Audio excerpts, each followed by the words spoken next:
नमस्कार। मेरा नाम भाऊ तोरसेकर। आप देख रहे हैं प्रतिवाद। दोस्तों, फिर से मैं बंगाल पर ही बोलूंगा और बंगाल पर बोलना जरूरी है, क्योंकि जिस 4 राज्यों में चुनाव होने वाले हैं और एक केंद्र शासित प्रदेश में चुनाव होने वाला है, उसमें सबसे इंपॉर्टेंट अगर देश की राजनीति में कोई विधानसभा है तो वो बंगाल की है। और इसलिए मुझे बंगाल पर बोलना जरूरी लगता है। पिछले 2 महीनों से 2.5 महीनों से मैंने एक ही रट लगाई है। मैं बार बार बोल रहा हूं कि बंगाल में ममता के लिए ये चुनाव आसान नहीं है। और ये बात मैं फरवरी के शुरुआत से बोल रहा हूं। अब फरवरी खत्म हो गया, मार्च महीना भी गया, अप्रैल चल रहा है और अगले 4 हफ्तों में पूरे 4 राज्यों के विधानसभा के मतगणना के बाद नतीजे सामने आएंगे। तो ऐसे में जो रूटीन है हमारे यहाँ होता है कि हर चुनाव के लिए ओपिनियन पोल शुरू हो जाते हैं। कोई ट्रैकर लगाता है। ट्रैकर का मतलब हर हफ्ते क्या हाल है, वोटर क्या कहता है। हर हफ्ते वोटर बदलता रहता है। कल इसके साथ होगा, आज इसके साथ होगा। तो वोटर का माइंडसेट कैसे बदल रहा है, मन कैसा बदल रहा है, उसको ट्रैक करना, उसका पीछा करना, उसका मतलब ट्रैकर होता है। और इसलिए कुछ चैनल ऐसा चलाते हैं कि ट्रैकर, यानी हर हफ्ते उस 7 दिनों में क्या बदलाव हुए वो दिखाई देता है। तो मैं तो ऐसा कोई ओपिनियन पोल करता नहीं। मैं पॉलिटिकली और साइकोलॉजिकली चुनाव की तरफ देखता हूं और उस पर मेरा अंदाजा बनता है। वो अगर सही आता है तो किस्मत की बात है, गलत भी साबित हो सकता है, क्योंकि उसका कोई आधार नहीं होता। मेरा जो तरीका है, मेरी जो अपनी एक प्रोसीजर है चुनाव समझने की, वोटर का माइंडसेट समझने की, उसके आधार पर मैं अलग अलग चुनाव के अंदाज देता हूं। उसमें से कई सही साबित हुए। इसलिए बहुत सारे लोगों को लगता है कि भाऊ तो भविष्यवाणी करता है। ये भविष्यवाणी नहीं होती। मैं जो खबरें देखता हूं, वो खबरों में जो जानकारी सामने आती है, जो डेटा सामने आता है और वहां के वोटर क्या बोल रहे हैं।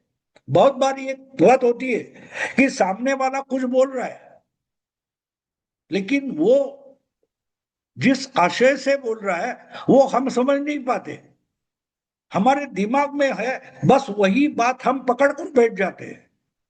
और हमारे दिमाग में जो है उसको जितना जितना आधार मिले उतनी ही जानकारी हम उठाते हैं और हमारे आंकड़े बना देते हैं। तो मैं वैसा नहीं करता। मैं जो ओपिनियन पोल आते हैं, जो खबरें आती है, वो चिकित्सा करके देखता हूं। अब एक रिपोर्टर कहीं यूट्यूब बना रहा है या किसी चैनल का है, वो वहां के रास्ते पर बातें कर रहा है। तो बातें करते करते वो सामने वाला एक नागरिक क्या बता रहा है वो सुनता तक नहीं। हाँ, ये ममता के बाजू में है या ममता के खिलाफ है, बस इसी आधार पर देखोगे तो नहीं चलेगा। कोई भी वोटर अपना मन चुनाव के पहले बताता नहीं है। हाँ, लेकिन बातें करते करते उसके मन में क्या चल रहा है ये आप ताड़ सकते हो, अंदाज कर सकते हो। और इसलिए ऐसे जो मुलाकातें यूट्यूब पर मुझे दिखाई देती है, मैं उसके आधार पर मेरे अंदाज बनाता हूं। बिहार के बारे में आपको याद होगा, बिहार में मैंने बोला था कि मुस्लिम महिला वोट बहुत सारा बदलेगा और उसके कारण शायद नीतीश और बीजेपी का जो गठबंधन है वो 200 पार करेगा, और कर गया। तो ये अंदाज था, मैंने कोई ओपिनियन पोल नहीं लिया था। लेकिन जो अलग अलग यूट्यूब में देख रहा था, उनमें जो लोग बोल रहे हैं वो रिपोर्टर ढंग से समझ नहीं रहा है, ना सुन रहा है। लेकिन मैं, वो वोटर जो बोल रहा था या महिलाएं पुरुष बोल रहे थे, वो मैं समझने की कोशिश कर रहा था।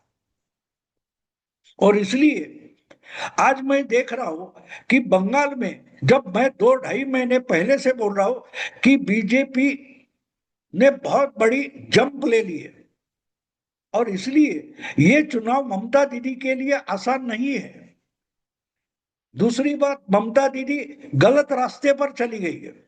मैंने बार बार कहा कि ममता दीदी को चुनाव सामने खड़ा है, तब हेमंत सोरेन के रास्ते से जाना चाहिए, ना कि केजरीवाल के रास्ते से जाना चाहिए।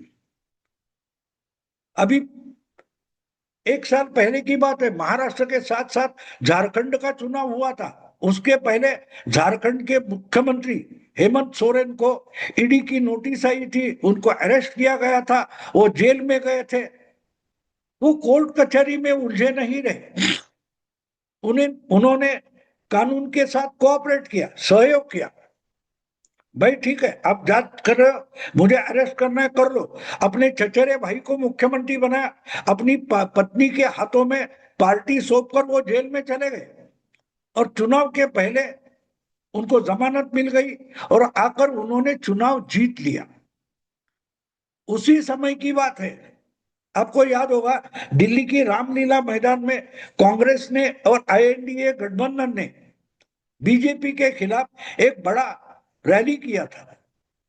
उसमें हेमंत सोरेन की पत्नी और केजरीवाल की पत्नी को मंच पर बिठाया था।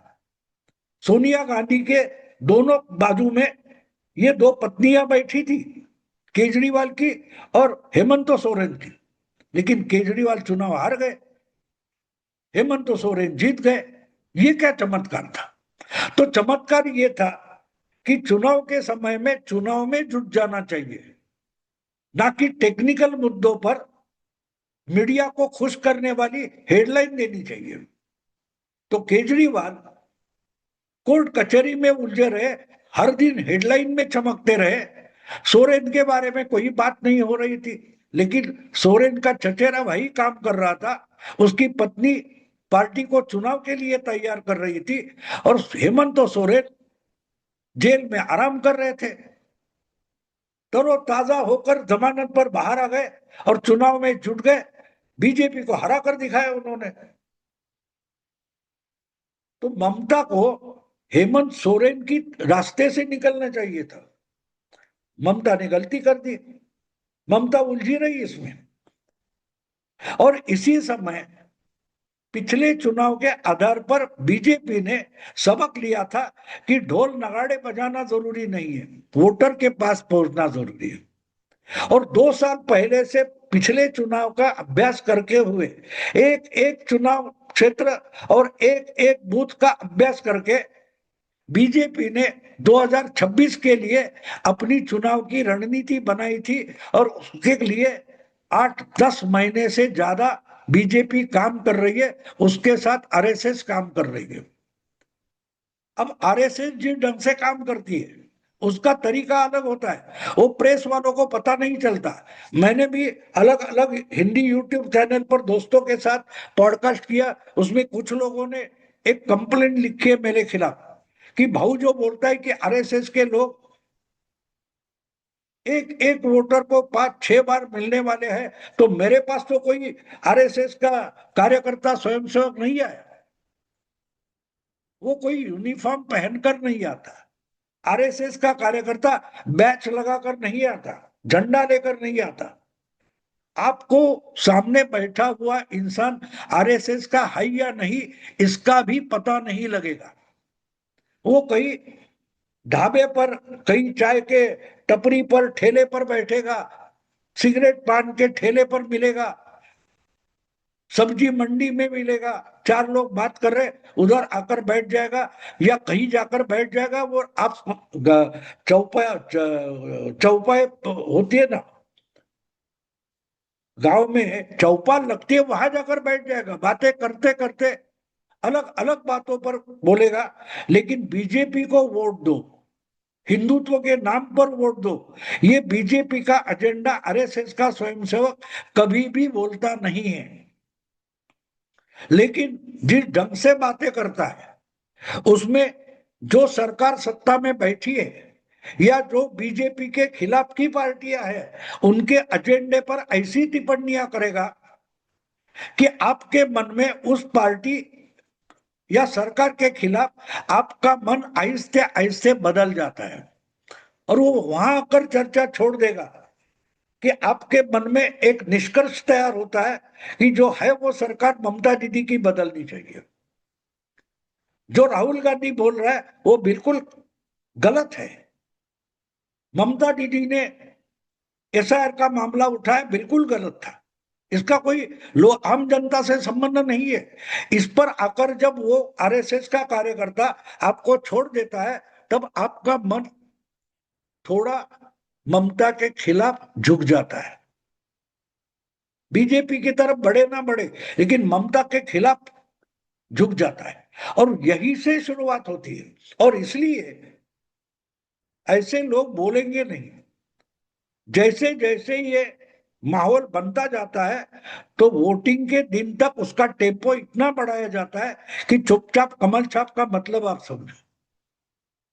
जिस दिन वोटिंग है उस दिन तक वो बीजेपी का वोटर आपसे बात नहीं करेगा कि मैं बीजेपी को वोट देने वाला हूं, लेकिन जिस दिन बूथ में जाएगा तो कमल छाप पर वो बटन दबाएगा। और इसलिए जो ओपिनियन पोल करते हैं उनको इसका आकलन नहीं होता, होना भी मुश्किल है। वो जिस ढंग से डेटा कलेक्ट करते हैं कि आप किसके साथ जाओगे उसके साथ जाओगे, वैसा नहीं होता। तो इसलिए अगर 2-2.5 महीने पहले से मैं बोल रहा हूं कि बीजेपी इस चुनाव में ममता के लिए सबसे बड़ा चैलेंज है, उस वक्त यानी जनवरी के एंड में, जनवरी के आखिर में या फरवरी के आरंभ में कोई भी पोलस्टर, कोई भी एनालिस्ट बीजेपी को 100 सीटें देने के लिए राजी नहीं था। पिछले चुनाव में बीजेपी की 77 सीटें आई थी, ठीक है, 2-4-10 सीटें बढ़ेगी, 70-80-85-90 हो जाएगी, लेकिन 100 सीटें भी बीजेपी नहीं ला सकती, क्योंकि ममता की सामने, ममता की ताकत के सामने बीजेपी टिक नहीं पाएगी। ये इन्होंने विश्लेषण करने वाले, आकलन करने वाले या एनालिसिस करने वालों ने यह पहले से तय कर लिया है कि बीजेपी ममता की टक्कर में है ही नहीं। लेकिन जैसे जैसे ओपिनियन पोल और ट्रैकर शुरू हो गए, तब एक एक पोलस्टर बीजेपी को 100 के आसपास दिखाने लगा। और अब 10 दिन 15 दिन पहले से शुरू हो गया कि बीजेपी 100 से ज्यादा निकल रही है। जो लोग 2 महीने पहले ममता को 200 नीचे से लाने के लिए तैयार नहीं थे, ममता 200 के नीचे नहीं आएगी। जानेवारी वगैरह के ट्रैकर आप देखो, ओपिनियन पोल देखो, ममता दीदी को कोई 200 से नीचे दिखा ही नहीं रहा था। हाँ, 180-90 या 200 तक जाएगा ये बोल रहे थे, और कोई भी बीजेपी को 100 तक भी नहीं लाने के लिए तैयार था। अब जो लेटेस्ट ओपिनियन पोल आए, ट्रैकर आए, उसमें बीजेपी 139, 140 से 150 और ममता दीदी 150 से लेकर 160 तक, यानी बिल्कुल टक्कर में आ गए। जो बात मैं 2 महीने पहले से बोल रहा हूं वो अभी ओपिनियन पोल से निकल कर आ रही है। तो ये क्या बात, मेरे पास कोई जादू की छड़ी है अंदाज बनाने की? बिल्कुल नहीं है। ओपिनियन पोल वाले होते वो डरे हुए होते, क्योंकि बंगाल का वोटर ममता के गुंडागर्दी से डरा हुआ है। ममता की पुलिस भी नहीं बचाएगी और मोदी सरकार राष्ट्रपति शासन तक नहीं लगाएगी। चुनाव के नतीजे आने के बाद हिंसा होगी या चुनाव के दरमियान हिंसा होगी तो बीजेपी की सरकार बचाने नहीं आएगी, दिल्ली की सरकार, मोदी की सरकार बचाएगी नहीं, सेंट्रल फोर्सेस नहीं लाएगी। ये मीडिया ने तय किया हुआ है, लेकिन एक्चुअली सेंट्रल फोर्सेस तो पहुंच गए। ममता दीदी के बंगाल का सिविल प्रशासन जो है, लोकल एडमिनिस्ट्रेशन है, जो चुनाव की प्रक्रिया चलाता है, वो पूरा का पूरा आज चुनाव आयोग के हाथ में आया है। और थोड़ी भी आनाकानी अगर ममता से लॉयल रहने वाले अधिकारी या कर्मचारी करते हैं तो 24 घंटों में उसको उठाकर चुनाव आयोग कहीं का कहीं फेंक देता है। डीआईजी हो, आईपीएस हो, आईएएस हो, जो ममता का लॉयल है वो आज चुनाव आयोग से डरा हुआ है, डरा हुआ है। और जितना ये एडमिनिस्ट्रेशन डरा हुआ है, उसका प्रभाव अपने आप ममता के गुंडों पर पड़ता है कि अगर बचाने वाला कोई नहीं है। चुनाव आयोग ने इस मुर्शिदाबाद वगैरह की जो मालदा की घटना है, उसकी इंक्वायरी सीधे एनआईए को दे दी। अब एनआईए में जो फंसे हैं ममता के गुंडे या कार्यकर्ता या नेता, उनको ममता तो बचा नहीं सकती, वो तो गए। तो इससे बाकी पूरे बंगाल में फैले हुए ममता के जो गुंडे हो गए, बाहुबली हो गए, वो अपने आप डर जाते हैं कि अगर इसमें फंस गए चुनाव में और सीबीआई एनआईए के पास चली गई केस, तो ममता दीदी चुनाव जीतने के बाद भी हमको बचा नहीं पाएगी। ममता आए ना आए, हम तो गए। ये डर जो बाहुबलियों के मन में गया है, इसका सबसे बड़ा कारण है कि ममता के लॉयल अधिकारी डरे हुए हैं। और जितने अधिकारी डरे हैं, बाहुबली और गुंडे डरे हैं, इस कारण से 5 साल से डरा हुआ वोटर है, जो डरकर ममता को वोट करता है या वोट करने जाता ही नहीं, उसकी हिम्मत बढ़ते गई है। और वो हिम्मत बढ़ते हुए देखकर ओपिनियन पोल करने वाले हैं, लोगों से मिलकर बात करने वाले पत्रकार हैं, एनालिस्ट है, वो डरे हुए ये क्या हो रहा है, उनकी समझ में नहीं आ रहा है कि लोग थोड़े थोड़े तो बोलने लगे हैं। तो अगर हम बीजेपी को और छोटा करके दिखाएंगे, 150 के आसपास भी, मेजोरिटी के आसपास भी नहीं दिखाएंगे और बीजेपी जीत गई, तो हमारी तो इज्जत चली गई, हम तो नंगे हो जाएंगे। इसलिए ओपिनियन पोल करने वाले डरे हुए हैं कि उनको अपनी इज्जत भी बचानी है। क्या हम सच बोल रहे हैं? हम सच बोल रहे हैं, ये भी दिखाना जरूरी होता है। हाँ, थोड़ा फंस गया अंदाज। हमने तो 140 बताया था, बीजेपी 160 हो गई, तो हम तो 140 बता रहे थे ना, 140 से 150 बता रहे थे, 160 हो गए। ये ओपिनियन पोल करने वाले के मन का डर है, लेकिन वोटर उतना डरा हुआ नहीं है। जिस ढंग से चुनाव आयोग ने ममता दीदी की जो पैतरेबाजी है उस पर काट निकाले हैं कि कॉलोनी में घर से निकलकर वोटिंग सेंटर तक जाने में हिंसा नहीं होगी, और करने करने वाले होंगे उनको सबक सिखाएंगे। ये जो तरीका पहली बार चुनाव आयोग ने अपनाया है, उससे वोटर के मन से आहिस्ते आहिस्ते डर कम होते गया है, और अगले 2 हफ्ते में वो और कम होगा।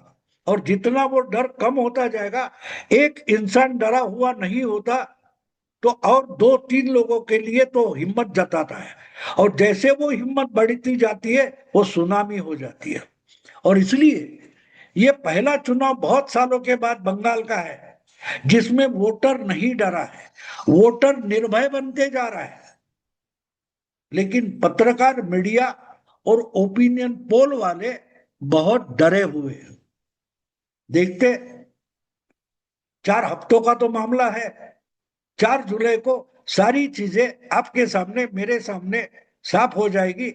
मेरा अंदाज जो पॉलिटिकल और साइकोलॉजिकल होता है वो कितना सही होता है, और ओपिनियन पोल वाले सही होते या गलत होते, ये 4 महीने को शाम तक आपके हाथ में, मेरे सामने हो जाएगा।